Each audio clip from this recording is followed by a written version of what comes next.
Gotcha. Where's your clown nose? Fell off. Clown Judy gave me clown nose. Fell off. Here. Here. Okay. I'll send the cats away. I'm Clown Judy and this is Clown Gary. And we've been clowning around actually for the 38 years we've been married.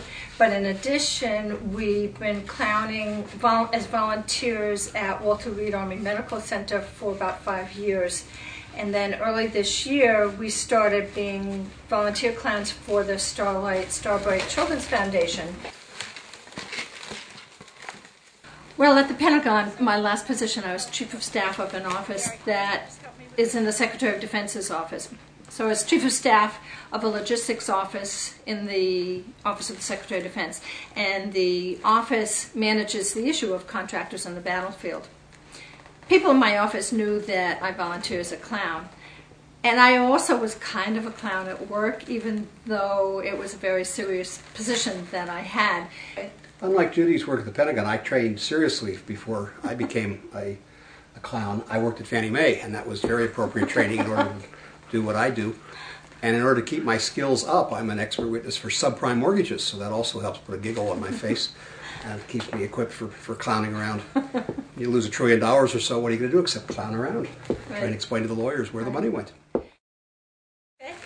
Gary, you were going to make balloons for my hat. Oh.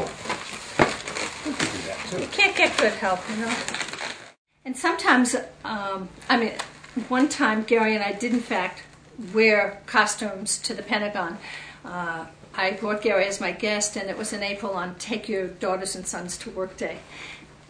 So this way we were out in the Pentagon courtyard, the sun was shining, it was beautiful. There must have been 2,000 kids there, and there were lots of different crafts activities.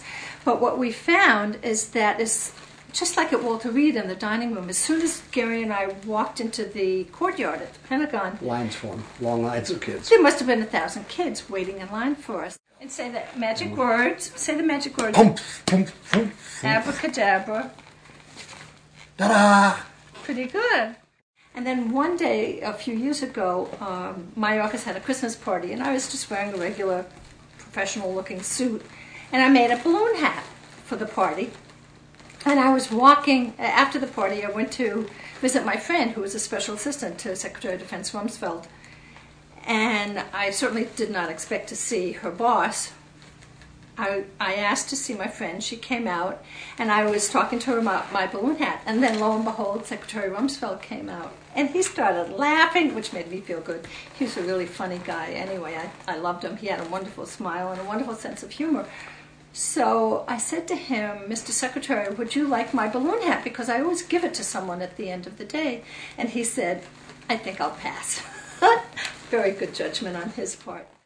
Our shoes, let's see, my shoes are about normal. The kids, though, wear these really small shoes that we often make fun of. We say, how can you possibly stand on those little shoes? Don't you fall over? And they look at our shoes and they giggle, and we say, gee, ask your mommy for a pair of big size shoes when you get older. It's very rewarding, though, what we do. Last Saturday, for example, a couple days ago, we were clowns for Children's Hospital's annual holiday party for all the children who've been in the kidney dialysis and kidney transplant unit. And there were maybe 100 kids and their siblings and parents.